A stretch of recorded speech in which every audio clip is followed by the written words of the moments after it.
وبرکاتہ۔ پچھلی ویڈیو میں ہم نے جہاں سے سٹاپ کیا تھا ہم لوگ وہیں سے سٹارٹ کرتے ہیں۔ وہ سوچتی تھی، ہر بار یہ سوچ اسے دل گرفتہ کر دیتی تھی، اور ہر بار سلمان کے سامنے آنے پر اس کی ساری دل گرفتگی جیسے دھواں بن کر غائب ہو جاتی تھی۔ اس کے سارے شکوے جیسے ختم ہو جاتے تھے۔ وہ عام مردوں کی طرح لمبی چوڑی باتیں کرتا تھا، نہ ہی اس کے حسن کے قصیدے پڑھتا، مگر فلک کو اس کی موسم کے حالات کے بارے میں کہی جانے والی بات بھی کسی خوبصورت اور رومانٹک شعر سے زیادہ اچھی لگتی تھی۔ وہ نہیں جانتی تھی کہ سلمان کو اس کے ساتھ بیٹھنا، باتیں کرنا، اس کے ساتھ چلنا پھرنا کیسا لگتا تھا، مگر اسے سلمان کے ساتھ چلتے ہوئے اپنے وجود پر فخر ہوتا تھا، یوں جیسے وہ سلمان کو نہیں پورے جہان کو اپنے ساتھ لیے پھر رہی ہو، جیسے دنیا میں اس کے علاوہ ہر لڑکی خالی ہاتھ ہو۔ اس کی زندگی میں اگر سلمان پہلا مرد تھا تو سلمان کی زندگی میں آنے والی بھی وہ پہلی لڑکی ہی تھی۔ وہ شروع سے ہی بہت ریزرو طبیعت کا مالک تھا، اور لڑکیوں کے ساتھ گھومنا پھرنا کبھی بھی اس کی عادت میں شامل نہیں رہا تھا۔ فلک کی طرح وہ بھی اپنے خوبصورت اور صنف مخالف کے لیے اپنی کشش سے واقف تھا۔ اس کی طرح وہ خود پرست بھی تھا اور انا پرست بھی، لیکن ان دونوں کے باوجود بھی فلک کی محبت میں گرفتار تھا۔ ہاں، یہ محبت فلک کی طرح طوفانی اور سب کچھ قربان کر دینے والی نہیں تھی۔ ان کی منگنی تقریباً 3 سال رہی تھی، اور ان 3 سالوں میں فلک نے خود کو سلمان کی پسند کے مطابق ڈھال لیا تھا۔ وہ سلمان کی مرضی کے خلاف کچھ کرنے کا سوچ ہی نہیں سکتی تھی۔ جو رنگ سلمان کو پسند تھے اس نے بھی وہی پہننا شروع کر دیے تھے۔ جو رنگ سلمان کو ناپسند تھے وہ جیسے اس کی زندگی سے بھی نکل گئے تھے۔ جو چیز سلمان کو کھانے میں پسند تھی لاشعوری طور پر اس کی پسند بھی بن گئی تھی، اور جس چیز سے سلمان بھاگتا تھا وہ بھی اسے اتنا ہی ناپسند کرنے لگی تھی، اور یہ سب کچھ سلمان کے کہے بغیر ہوا تھا۔ سلمان نے کبھی اسے کسی بات پر مجبور نہیں کیا تھا، مگر وہ خود ہی اسے خوش رکھنا چاہتی تھی، سر تا پا اس کی پسند میں ڈھل جانا چاہتی تھی۔ اس کی دوستیں اس میں آنے والی تبدیلیوں پر حیران تھیں۔ وہ سوچ بھی نہیں سکتی تھیں کہ فلک شیر افغن، جو پتہ نہیں خود کتنے دلوں کی دھڑکن ہے، وہ اپنے آپ کو صرف ایک شخص کے لیے اتنا بدل دے گی۔ اس کی ہر بات میں سلمان انصر کا ذکر آتا تھا۔ بعض دفعہ اس کی دوستیں اس بات پر اس کا مذاق اڑاتیں، مگر فلک کو کوئی پرواہ نہیں تھی۔ 3 سال بعد بڑی دھوم دھام سے اس کی اور سلمان کی شادی ہو گئی تھی۔ شادی سے کچھ عرصہ پہلے ہی سلمان نے اپنے لیے ایک علیحدہ گھر لے لیا تھا، اور فلک شادی کے بعد اسی گھر میں گئی تھی۔ شادی کے بعد فلک کے دل میں سلمان کے بارے میں جو تھوڑے بہت خدشات تھے وہ بھی ختم ہو گئے تھے۔ وہ ایک بہت ہی محبت کرنے والا اور خیال رکھنے والا شوہر ثابت ہوا تھا۔ شادی سے پہلے کی جس بے نیازی اور بے پرواہی نے فلک کو خوفزدہ کیا تھا وہ شادی کے بعد غائب ہو گئی تھی۔ وہ فلک کا کسی ننھے بچے کی طرح خیال رکھتا تھا۔ شادی سے پہلے کی اس کی غمگوئی بھی ختم ہو گئی تھی۔ فلک کو اپنی زندگی پر پہلی بار رشک آنے لگا تھا۔ ٹھیک ہے، میں نے اس شخص کے لیے اپنے آپ کو بہت بدلا ہے، اسے خوش کرنے اور خوش رکھنے کے لیے بہت کچھ چھوڑا ہے، مگر وہ سب بیکار تو نہیں گیا۔ سلمان انصر کو احساس ہے کہ میں نے اس کے لیے کیا کیا ہے، اور اس کے نزدیک میری ہر قربانی، ہر اثار کی اہمیت ہے۔ وہ اکثر سوچتی اور مسرور ہوتی رہتی۔ شادی کے بعد سلمان انصر کے شیر افغن کے ساتھ بھی تعلقات اچھے ہو گئے تھے، حالانکہ فلک کو خدشہ تھا کہ شاید سلمان کی انا ان تعلقات کی بہتری میں رکاوٹ بنے گی، مگر ایسا نہیں ہوا تھا۔ وہ اکثر فلک کے ساتھ اس کے گھر جایا کرتا تھا، اور میمونہ اور شیر افغن دونوں کی بہت عزت کرتا تھا۔ خود شیر افغن بھی اس کے بارے میں اپنے پچھلے خیالات اور رائے بدلنے پر مجبور ہو گئے تھے۔ فلک کو اس کے ساتھ اس قدر خوش دیکھ کر اور سلمان کے طور طریقے دیکھ کر وہ اسے پسند کرنے لگے تھے۔ سلمان بہت لبرل قسم کا آدمی تھا، اور کچھ یہی حال فلک کا تھا۔ شیر افغن اور میمونہ نے جس ماحول میں فلک کی تربیت کی تھی وہاں مذہب کا کوئی عمل دخل نہیں تھا۔ بچپن میں ایک بار قرآن پاک پڑھ لینے کے بعد فلک نے دوبارہ اس مقدس کتاب کو ہاتھ لگانے کی ضرورت محسوس نہیں کی تھی۔ نماز اور روزے سے بھی وہ اپنی اماں کی طرح بے نیاز تھی۔ اس کا خیال تھا کہ آج کے دور میں اتنا مذہبی ہونا خاصا دقیانوسی کام ہے۔ جب کبھی دوستوں سے اس کی اس موضوع پر بات ہوتی تو وہ کہتی، دیکھو یار، مجھے قیامت وغیرہ پر زیادہ یقین نہیں ہے، جو کچھ ہونا ہے دنیا میں ہی ہوگا، اچھی یا بری جیسی زندگی بھی گزارنی ہے، بس ایک بار ہی گزارنی ہے، ایسا بار بار نہیں ہوگا۔ روشنا کو بعض دفعہ اس کی باتوں پر اعتراض ہوتا، کیونکہ وہ باقاعدگی سے نہ صحیح لیکن نماز وغیرہ پڑھ لیا کرتی تھی۔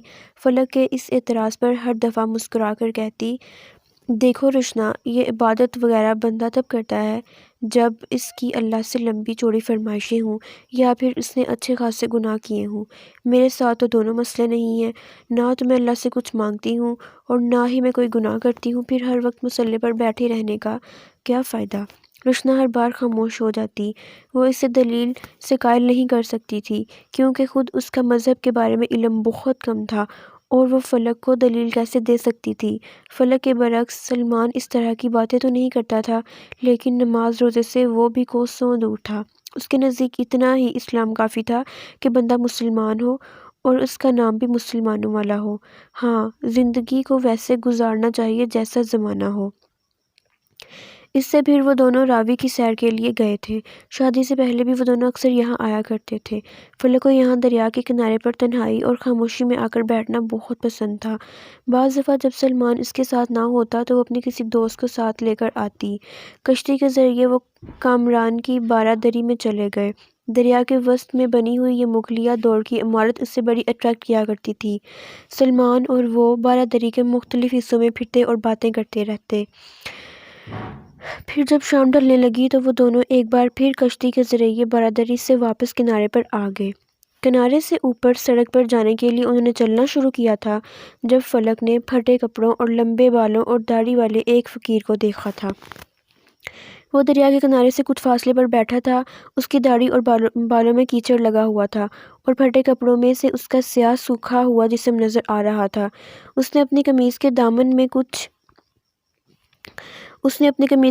کچھ پتھر اکٹھے کیے ہوئے تھے اور وقفے وقفے سے گڑھے میں پھینک رہا تھا۔ پتھر گرنے پر کیچڑ اور پانی اچھل کر ادھر ادھر گر رہے تھے۔ ان دونوں کو فقیر کے سامنے سے گزر کر جانا تھا اور فلک کا خیال تھا کہ ان کے گزرتے وقت فقیر پانی والے گڑھے میں پتھر نہیں پھینکے گا۔ یہی اطمینان لیے وہ باتیں کرتی ہوئی سلمان کے ساتھ اس گڑھے کے پاس سے گزرنے لگی، اور اسی وقت فقیر نے اپنی گود میں رکھا ہوا سب سے بڑا پتھر اٹھا کر گڑھے میں پھینکا تھا۔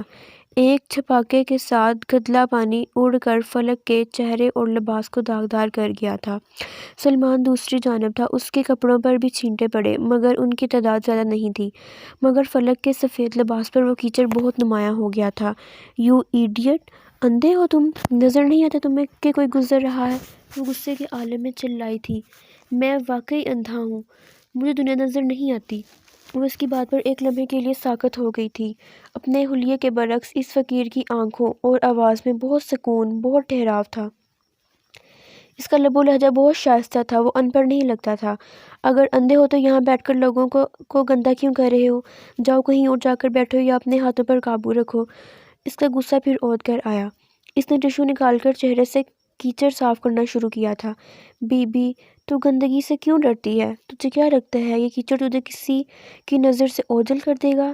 تجھے لگتا ہے اتنا سا کیچڑ اس شخص کی محبت کو ختم کر دے گا؟ اس بار اس نے عجیب سے لہجے میں سلمان کی طرف ہاتھ سے اشارہ کیا تھا۔ اس شخص کی پرواہ نہ کر، اللہ کی پرواہ کر۔ اللہ کو کیچڑ اور گندگی سے غرض نہیں ہوتی۔ اس کی نظر میں جو ایک بار آ جاتا ہے ہمیشہ رہتا ہے، اور اس کی نظر کو کیچڑ کی پرواہ نہیں ہوتی۔ یہ دیکھو، یہ دیکھو۔ وہ ایک دم اٹھ کر کیچڑ کے اس گڑھے کے پاس آ کر بیٹھ گیا اور پھر اس نے کیچڑ نکال کر اپنے چہرے اور لباس پر ملنا شروع کر دیا۔ دیکھو، میں تو کیچڑ سے نہیں ڈرتا، میں تو گندگی سے خوف نہیں کھاتا۔ جانتا ہوں اس کی نظر اس کیچڑ اور گندگی پر نہیں جائے گی، وہ صرف میرے وجود کو دیکھے گا۔ اس بار بات کرتے ہوئے وہ ہذیانی کیفیت میں تھا۔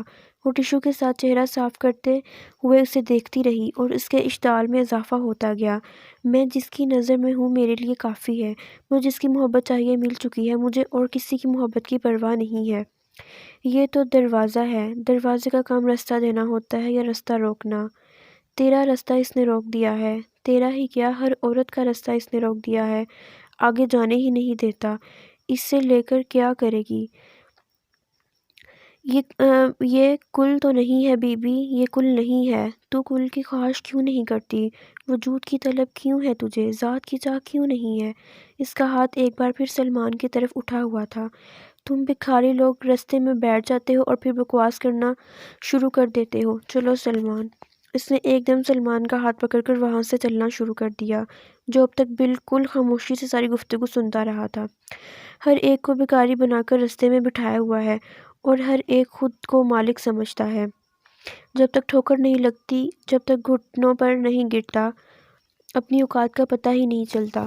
وجود کے نصیب میں ہے بھکاری ہونا، بس ذات بھکاری نہیں ہو سکتی۔ وجود کے مقدر میں مانگنا ہے، ذات کا وصف دینا ہے۔ میں کیا تو کیا، بی بی سب بھکاری ہیں، آج نہیں تو کل، کل نہیں تو پرسوں، کبھی نہ کبھی بھکاری بننا ہی پڑتا ہے، مانگنا ہی ہوتا ہے۔ کوئی عشق مانگتا ہے، کوئی دنیا، اور جو یہ نہیں مانگتا وہ خواہش کا ختم ہو جانا مانگتا ہے۔ وہ فقیر بلند آواز میں بڑبڑاتا جا رہا تھا۔ اوپر سڑک کی طرف جاتے ہوئے بھی اس کی بڑبڑاہٹ اس کے کانوں میں آ رہی تھی اور اس کے اشتعال میں اضافہ ہو رہا تھا۔ تم بھی عجیب ہو سلمان، تم سے اتنا نہیں ہوا کہ اس سے جھڑک ہی دو۔ وہ کس طرح مجھ سے بات کر رہا تھا، مگر تم بالکل چپ کھڑے رہے۔ اس نے ایک دم سلمان سے کہنا شروع کیا تھا۔ میں کیا کہتا اس سے، وہ کوئی پاگل تھا، اس سے بحث کر کے مجھے کیا ملتا؟ تم نے بھی تو بحث کی ہے، کیا فائدہ ہوا؟ بہتر تھا تم بات بڑھاتی ہی نہ، خاموشی سے نظر انداز کر کے وہاں سے آ جاتی۔ سلمان نے اس سے کہا تھا۔ وہ اس کی بات پر کچھ اور بھڑک اٹھی۔ اسے نظر انداز کر کے آ جاتی تاکہ وہ کسی اور کے ساتھ بھی یہی کچھ کرتا۔ پاگل نہیں تھا وہ، ڈھونگی تھا۔ دیکھا نہیں کس طرح کی باتیں کر رہا تھا؟ کیا باتوں سے اس کے پاگل پن کا پتہ چلتا ہے؟ نئے نئے طریقے اپنائے ہوئے ہیں ان لوگوں نے بھیک مانگنے کے، ہر جگہ بیٹھ جاتے ہیں، اور تمہارے جیسے لوگوں کی وجہ سے ہی ان کا حوصلہ اتنا بڑھ جاتا ہے۔ میرا تو دل چاہ رہا تھا میں وہی پتھر اٹھا کر اس کے سر پر ماروں، اسے پتہ تو چلے اندھا ہے وہ الو کا پٹھا۔ اس کا غصہ بڑھتا ہی جا رہا تھا۔ کول ڈاؤن یار، اب اتنا زیادہ غصہ کرنے کا فائدہ کیا ہے؟ جو ہو گیا سو ہو گیا، اب ان باتوں کو دہرانے کا کیا فائدہ؟ گھر چل رہے ہیں، تم کپڑے بدل لینا، بلکہ نہا لینا، یہ کیچڑ ختم ہو جائے گا۔ تم خواہ اس بات کو سر پر سوار کر رہی ہو۔ سلمان نے اسے سمجھانے کی کوشش کی تھی۔ خیر، میں کسی بھی بات کو خواہ سر پر سوار نہیں کیا کرتی۔ جو بات ٹھیک تھی وہ میں نے وہی کہی ہے۔ آئندہ کم از کم کسی دوسرے کے ساتھ ایسا کرتے ہوئے 10 بار سوچے گا۔ اس کا غصہ ابھی بھی کم نہیں ہوا تھا، مگر اس نے مزید کوئی بات نہیں کی تھی۔ سلمان نے بھی اس کے خاموش ہونے پر خدا کا شکر ادا کیا تھا۔ گھر پہنچنے تک اس کے ذہن سے یہ بات نکل چکی تھی۔ اس واقعے کو تقریباً 6 ماہ گزر گئے تھے جب اس نے سلمان میں کچھ تبدیلیاں نوٹ کرنا شروع کی تھیں۔ شادی کے 2.5 سال اور اس سے پہلے کے 3 سال جو اس نے سلمان کے ساتھ گزارے تھے، ان میں اس نے سلمان کو ایک بے حد ٹھنڈے مزاج کا انسان پایا تھا۔ وہ بڑی سے بڑی بات بھی فوری رد عمل کا اظہار نہیں کرتا تھا اور نہ ہی غصے میں آتا تھا، بلکہ اپنی ناراضگی کا اظہار بھی بڑے دھیمے لہجے میں کرتا تھا۔ لیکن اب وہ ایک دم چھوٹی چھوٹی باتوں پر بھڑکنے لگا تھا۔ فلک نے پہلے اس بات پر اتنی توجہ نہ دی، لیکن پھر جب ایسا اکثر ہونے لگا تھا تو وہ کچھ پریشان ہوئی۔ لیکن پھر اس نے یہ سوچ کر سب کچھ نظر انداز کرنے کی کوشش کی کہ ہو سکتا ہے کہ فیکٹری کے کسی معاملے کی وجہ سے وہ پریشان ہو۔ اس نے سلمان سے پوچھنے کی کوشش کی تھی، مگر ان دنوں وہ اس کی کسی بھی بات کا ڈھنگ سے جواب نہیں دیتا تھا۔ وہ ہر وقت جھنجھلایا رہتا تھا اور کسی بھی چھوٹی سی بات پر اسے فلک پر اپنا غصہ اتارنے کا موقع مل جاتا تھا۔ اس نے پہلے کی طرح فلک کے ساتھ اس کے میکے جانا چھوڑ دیا تھا، بلکہ اس سے فلک کے وہاں جانے پر بھی اعتراض ہونے لگا تھا۔ اس کا خیال تھا کہ فلک کو اپنے گھر سے زیادہ اپنے ماں باپ کے گھر میں دلچسپی تھی اور وہ اپنا زیادہ وقت وہاں گزارنا چاہتی تھی۔ جب 1-2 بار اس نے اس طرح کی باتیں کی تو فلک نے بہتری اسی میں سمجھی کہ وہ فی الحال اپنے والدین کے گھر جانا چھوڑ دے۔ اس کا خیال تھا کہ اگر اس کی ناراضگی اور رویے میں تبدیلی کی وجہ یہ ہے تو یہ وجہ ختم ہونے کے بعد وہ ٹھیک ہو جائے گا، مگر ایسا نہیں ہوا۔ اس کے اعتراض اور نکتہ چینیوں میں اضافہ ہو گیا تھا۔ پہلے کی طرح اسے وہ ہر شام اپنے ساتھ لے کر نہیں جایا کرتا تھا اور فلک کے اصرار پر وہ بگڑ جاتا تھا۔ اس کا خیال تھا کہ اسے صرف باہر گھومنے پھرنے سے دلچسپی ہے، گھر کا کوئی خیال نہیں ہے۔ یہ سلسلہ کئی ماہ تک چلتا رہا اور فلک حقیقت میں پریشان ہو گئی تھی۔ پھر انہی دنوں وہ گھر سے رات دیر تک غائب رہنے لگا تھا۔ اس سے پہلے اس کی عادت تھی کہ وہ صبح 9 بجے فیکٹری جاتا اور شام 5 بجے گھر آ جاتا۔ اگر اسے ایمرجنسی میں کہیں اور جانا پڑتا تو فیکٹری میں رکنا پڑتا تو وہ فلک کو اطلاع دے دیا کرتا تھا۔ لیکن اب وہ 5 بجے کی بجائے رات 10-11 بجے واپس آنے لگا تھا۔ اگر فلک اس سے پوچھنے کی کوشش کرتی تو وہ کہتا، میری مرضی، میں جب چاہوں گھر میں آؤں، اور ضروری نہیں ہے کہ میں جہاں جاؤں تمہیں اطلاع دے کر جاؤں، میں تمہارا ملازم نہیں ہوں۔ فلک اس کی بات سے زیادہ اس کے لہجے پر روحانسی ہو جاتی، لیکن میں پریشان ہو جاتی ہوں۔ تم کو میری فکر کرنے کی ضرورت نہیں ہے، میں ننھا بچہ نہیں ہوں، وہ بات ہی ختم کر دیتا تھا۔ فلک اس صورتحال سے بہت پریشان ہو گئی تھی۔ روشنا شادی کے بعد کوئٹہ چلی گئی تھی اور اس کے ساتھ یہ سب کچھ ڈسکس نہیں کر سکتی تھی۔ پھر کچھ سوچ کر اس نے مریم سے بات کی تھی۔ وہ اس کی بات پر جیسے اچھل پڑی تھی۔ اتنے مہینوں سے سلمان کا یہ رویہ ہے اور تم نے مجھے بتایا تک نہیں؟ میں نے تمہیں کیا کسی کو بھی نہیں بتایا؟ میرا خیال تھا وہ کسی وجہ سے پریشان ہے، اس لیے وقتی طور پر اس طرح ہو گیا ہے، مگر اب تو تم احمق ہو جو تم نے اسے ڈھیل دے دی۔ یہ سب اس کے آگے پیچھے پھرنے کا نتیجہ ہے۔ میرا خیال ہے وہ کسی اور لڑکی کے چکر میں ہے۔ وہ مریم کے اندازے پر ہکا بکا رہ گئی تھی۔ تم کیا کہہ رہی ہو مریم؟ یہ کیسے ہو سکتا ہے؟ سلمان اس طرح کا نہیں ہے، اور ابھی تمہاری شادی کو صرف 2.5-3 سال ہوئے ہیں۔ وہ جیسے خوفزدہ ہو گئی تھی۔ تم اگر حقیقت کا سامنا نہیں کرنا چاہتی تو اور بات ہے، ورنہ اس طرح بات بے بات لڑنا، تم میں نقص نکالنا، تمہارے کاموں پر اعتراض کرنا، راتوں کو دیر تک گھر سے باہر رہنا، اس سب کا مطلب ایک ہی ہے کہ اس کی زندگی میں کوئی اور مصروفہ آ چکی ہیں۔ وہ ہونک بنی مریم کا چہرہ دیکھتی رہی۔ تو پھر اب میں کیا کروں مریم؟ اب کیا ہوگا؟ کچھ لمحے گزرنے کے بعد اسے مریم کی باتوں پر یقین آنے لگا تھا۔ کچھ نہیں ہوگا، تمہیں پریشان ہونے کی ضرورت نہیں ہے، بس یہ ہے کہ تم ذرا خود پر پہلے سے زیادہ دھیان دو، ذرا اچھے اور ٹھیک ٹھاک قسم کے کپڑے پہنو، اس پر توجہ دو، ہو سکے تو اس کے ساتھ کچھ دنوں کے لیے کہیں باہر چلی جاؤ، جن باتوں پر اس سے اعتراض ہے وہ چیزیں ہونے ہی نہ دو، کوشش کرو کہ اس سے کسی بات پر اعتراض کا موقع ہی نہ ملے، اور پھر بھی اگر وہ ٹھیک نہیں ہوتا تو اس سے صاف صاف بات کرو کہ اس کے اس رویے کی کیا وجہ ہے، وہ کیا چاہتا ہے۔ مریم نے جیسے گربٹانے شروع کر دیے تھے۔ وہ بڑے ہی نماق سے اس کی باتیں سنتی رہی۔ اس کے گھر سے واپسی پر وہ سیدھا گھر جانے کے بجائے بیوٹی پارلر چلی گئی تھی۔ اس نے وہاں جا کر اپنا ہیئر سٹائل تبدیل کرایا، بالوں میں سٹریکس ڈلوائیں، آئی بروز کو شیپ کو کچھ اور تیکھا کیا۔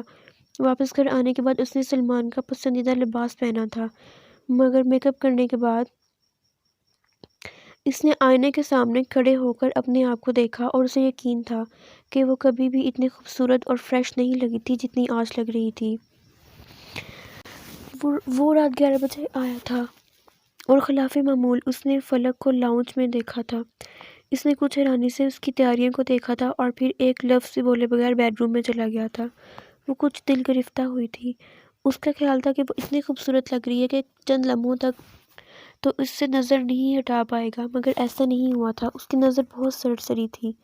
وہ اس کے پیچھے بیڈ روم میں چلی آئی۔ میں کھانا لگا دوں؟ خود پر قابو پا کر اس نے بڑے شاش بشاش انداز میں پوچھا تھا۔ وہ ایک بار پھر ٹھٹکا تھا۔ کیا میں تمہیں احمق نظر آتا ہوں کہ اس وقت کھانا کھانے بیٹھوں گا؟ لیکن میں نے ابھی تک کھانا نہیں کھایا۔ کیوں نہیں کھایا؟ روز تو کھا لیتی ہو۔